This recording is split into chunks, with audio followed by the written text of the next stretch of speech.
সকাল থেকে জালে একটাও মাছ ওঠেনি। আমি সকাল থেকে একটানা মাছ ধরার চেষ্টা করেই যাচ্ছি। আমি আরও কিছুক্ষণ চেষ্টা করব। আমি চাচ্ছি অন্তত একটা মাছ উঠুক। গতকালকের মতো যদি আজকেও খালি হাতে বাড়ি যাই, তাহলে স্ত্রী আর রোহনকে কি বলবো? হে ঈশ্বর, দয়া করে কিছু একটা করো। এখন প্রায় সন্ধ্যা হয়ে গেছে, কিন্তু এখন পর্যন্ত একটাও মাছ ওঠেনি। যদি এভাবে চলতে থাকে তাহলে কিভাবে আমি আমার পরিবারের দেখাশোনা করতে পারবো? এখন আমার বাড়ি যাওয়া উচিত। আমি জানি না যে আমি আমার স্ত্রীকে কি বলবো। আমি যখন বাড়ি যাব তখন তাকে কি বলবো যে আমার জালে একটা মাছও ওঠেনি? তারপর এই কথা বলে রবিন তার বাড়ির দিকে রওনা দেয়। রবিন তার স্ত্রীর সাথে লক্ষণপুর গ্রামের একটা ছোট্ট বাড়িতে থাকতো এবং রবিনের একটা ছেলেও ছিল, যার নাম রোহন। রবিন গ্রামের পাশে নদীতে জীবিকা নির্বাহ করত।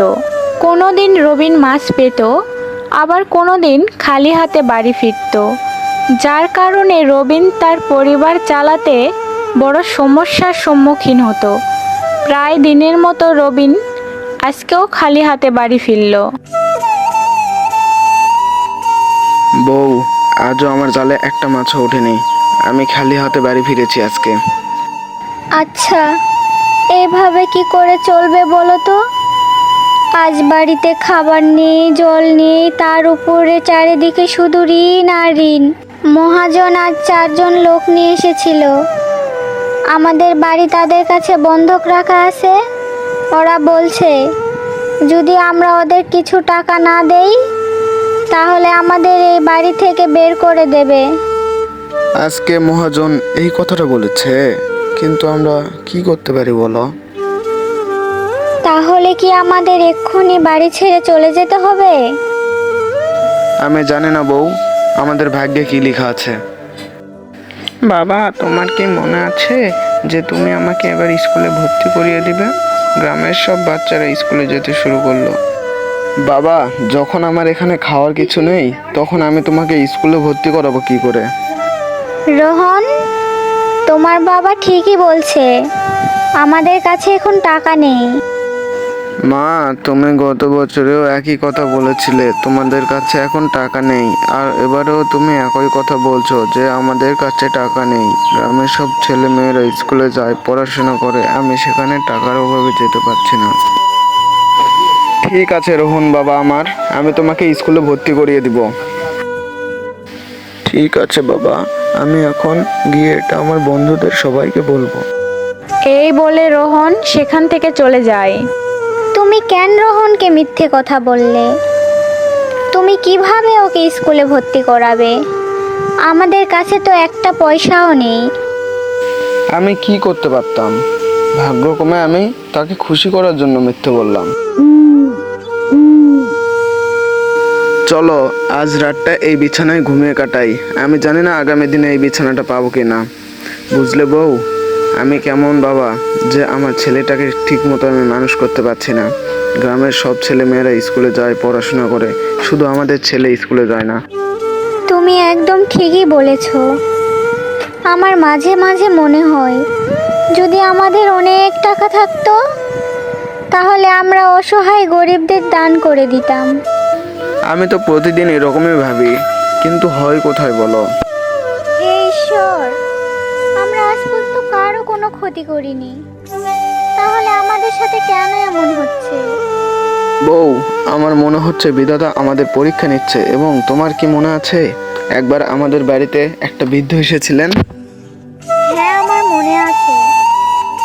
আর আমরা আমাদের ভাগের খাবার সেই বৃদ্ধকে দিয়েছিলাম এবং সারাদিন ক্ষুধার্ত ছিলাম। হ্যাঁ বউ, এবং যাওয়ার সময় সেই বৃদ্ধ লোকটি বলেছিল যে তোমরা দুজনেই খুব ভালো মানুষ, একদিন ঈশ্বর অবশ্যই তোমাদের আশীর্বাদ করবেন।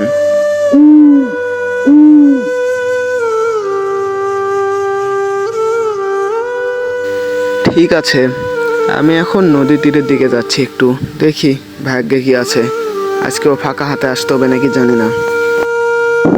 বাবা, নদী থেকে এসে আমাকে স্কুলে ভর্তি করতে নিয়ে যাবে। আমি অন্য অন্য বাচ্চাদের মতো স্কুলে যাব, পড়াশোনা করব। ঠিক আছে বাবা, আমি নদী থেকে এসে তোমাকে স্কুলে ভর্তি করতে নিয়ে যাব। এই কথা বলার পর রবিন বাড়ি থেকে বের হয়ে যায় মাছ ধরার উদ্দেশ্যে এবং তারপর সে বারবার জাল ফেলে নদীতে, কিন্তু একটাও মাছ ওঠে না। গতকালকের মতো আজও একটা মাছও ওঠেনি। আজ যদি আমি এক পয়সাও না পাই তাহলে আমাদের অবশ্যই গৃহহীন হতে হবে। হে ঈশ্বর, কিছু একটা করো, আমি আর পারছি না। আমি কেমন পিতা যে আমার সন্তানকে ঠিকমতো বড় করতে পারছি না, আমার স্ত্রীর কষ্ট আর দেখতে পাচ্ছি না। রবিন যখন এই কথাগুলো বলছিল, সে হঠাৎ দেখতে পেল নদী দিয়ে একটা মাটির পাতিল ভেসে যাচ্ছে। আরে, এটা তো একটা মাটির পাতিল। এই পাতিলটা আবার কোথা থেকে ভেসে আসছে? আচ্ছা, পাতিলটা আমি তুলে দেখি, পাতিলে কিছু আছে নাকি। পাতিলটা রবিন নৌকায় তোলার পর দেখলো পাতিলটা একেবারে ফাঁকা। সে ভাবলো, আমি বরং পাতিলটা আমার বাড়িতে নিয়ে যাই। এই মাটির পাতিল দিয়ে গৃহহীন হলেও অন্তত দুইটা চাল ফুটিয়ে খেতে পারবো। এই বলে রবিন পাতিলটা নিয়ে আসলো বাড়িতে। কি গো, আজকে কি অনেকগুলো মাছ পেয়েছো নাকি হাড়ি ভর্তি? না না গিন্নি, পাতিলটা নদী দিয়ে ভেসে যাচ্ছিল, আমি ভাবলাম নিয়ে আসলে আমাদের কোনো উপকারে লাগবে, তাই নিয়ে আসছি বাড়িতে। হা হা হা, তুমি এই দুঃখের মুখে হাসালে। যাই হোক, এনেছো যখন রেখে দাও। মহাজন আজকেও এসেছিল, শুধু আজকের রাতটাই থাকতে বলল, সকালে বাড়ি ফাঁকা করতে বলেছেন। তাহলে এই ছিল ভাগ্যে? আমরা কি দোষ করেছি বলো না? এই বাড়িটা ছাড়া তো বাবা মা কিছুই রেখে যায়নি।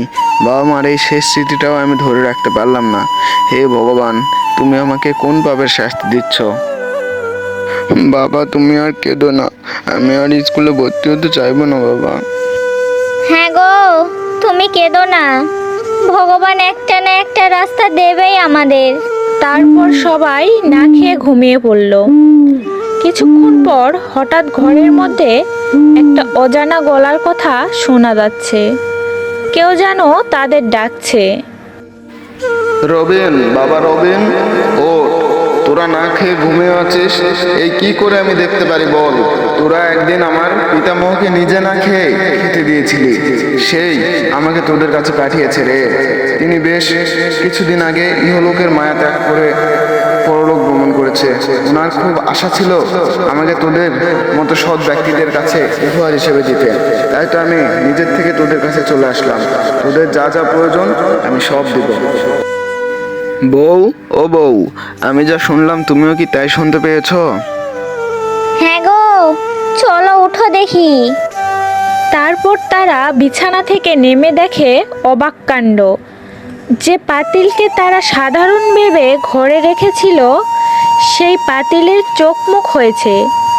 শব্দে রোহনেরও ততক্ষণে ঘুম থেকে উঠে পড়েছে।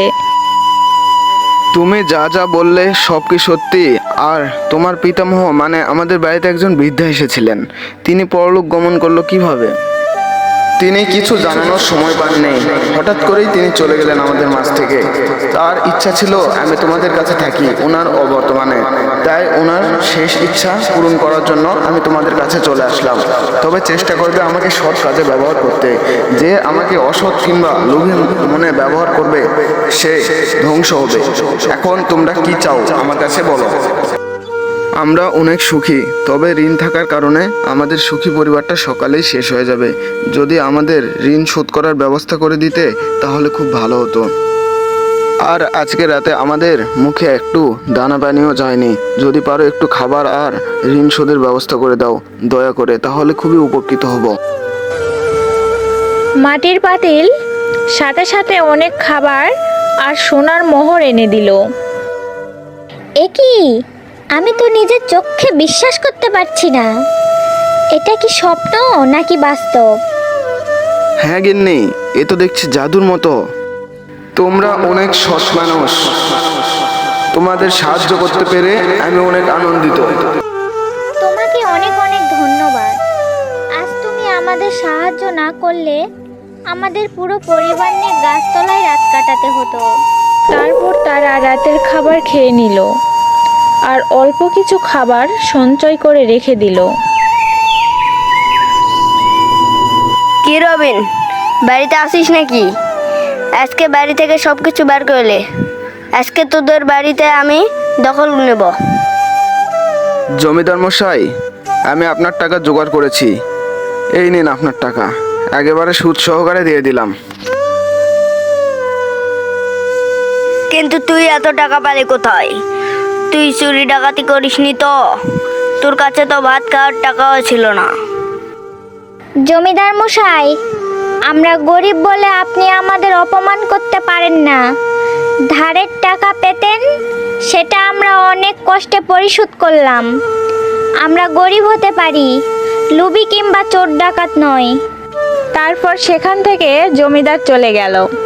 কিন্তু তার মনে সন্দেহ ঢুকে গেল, কিভাবে রবিন এত টাকা পেল। রাতের বেলা জমিদার গোপনে তার লোক পাঠালো। মাটির পাতিল, আমাদের রাতের খাবার দাও।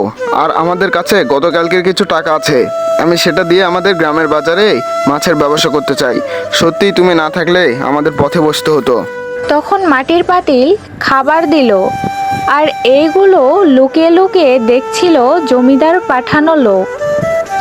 তারপর জমিদারকে গিয়ে সব খুলে বলল গুপ্তচর। সব শোনার পর জমিদার বলল, যে করে হোক ওই মাটির পাতিল আমি চাই। আজকে রাতের মধ্যেই আমার কাছে ওই মাটির পাতিল নিয়ে আসো। রবিন এবং তার পরিবার ঘুমিয়ে পড়ে। এই সুযোগে জমিদারের লোক সেই মাটির পাতিল চুরি করে। হা হা হা, এবারে আমি আরো ধনী হয়ে যাব। আমাকে এবারে আটকাই কে? হে জাদুর মাটির পাতিল, আমাকে আরো ধন সম্পদ দাও। তখন জমিদারের বাড়ি ঘর, সোনা দানা, টাকা পয়সা সব হারিয়ে গেল, আর জাদুর মাটির পাতিলও অদৃশ্য হয়ে গেল। এবার আমি নিঃস্ব হয়ে গেলাম। এই জন্যই মানুষ বলে, যে লোভ করে সে নিজের হাতেই শেষ হয়। বন্ধুরা, এই ছিল আমাদের আজকের গল্প। গল্পটি ভালো লাগলে চ্যানেলটা সাবস্ক্রাইব করে বেল আইকন চাপো, আর তোমার বন্ধুদের কাছে শেয়ার করতে ভুলো না।